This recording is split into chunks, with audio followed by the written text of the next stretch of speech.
Hi all, today we're looking at Game of Thrones characters and their real life inspirations. I'm not gonna lie, some of these are so similar it seems like George just copy and pasted straight from history. First up we have Rhaenyra Targaryen.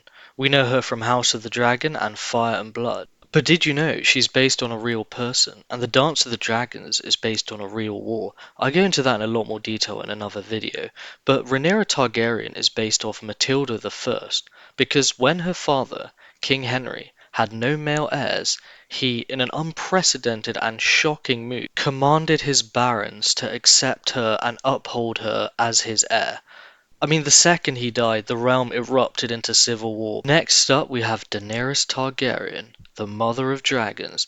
She's technically inspired by two historical figures, but I think the most striking comparison is with Queen Elizabeth I of England. Both rulers were absolutely ruthless when necessary. Elizabeth had her friend and advisor Robert de Vore executed for trying to orchestrate a rebellion behind her back.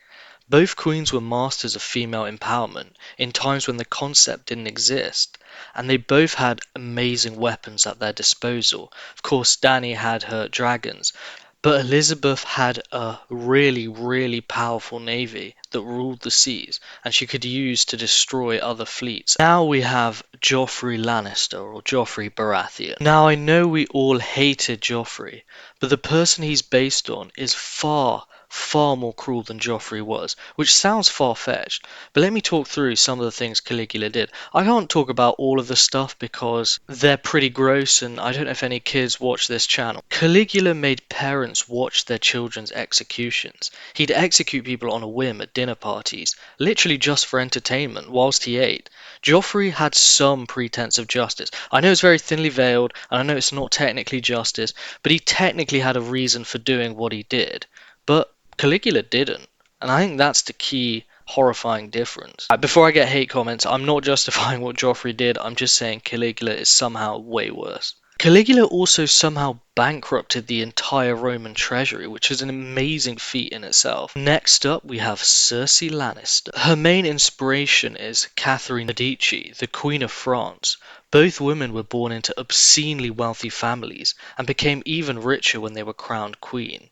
Catherine, like Cersei, basically ran the kingdom by advising her sons, who all became kings in her lifetime. She even served as France's regent, just like Cersei's role in King's Landing. And both women were absolutely paranoid and ruthless. Finally, we have Tyrion Lannister. He's based on Emperor Claudius of Rome. Growing up, Claudius was completely ruled out as a potential emperor because he had a speech impediment and a limp. His family looked down on him for his imperfections, almost as much as Tyrion's family despised him for being a dwarf. Both were mocked, underestimated, they were treated as embarrassment to their powerful families. But once given a chance, both men proved themselves to be brilliant politicians and administrators. Claudius became one of Rome's most effective emperors, expanding the empire and improving infrastructure. Tyrion, he served as Hand of the King and essentially saved King's Landing during the Battle of Blackwater. Thank you so much for watching. Please feel free to like and subscribe if you enjoyed the video, and hopefully see you in the next one.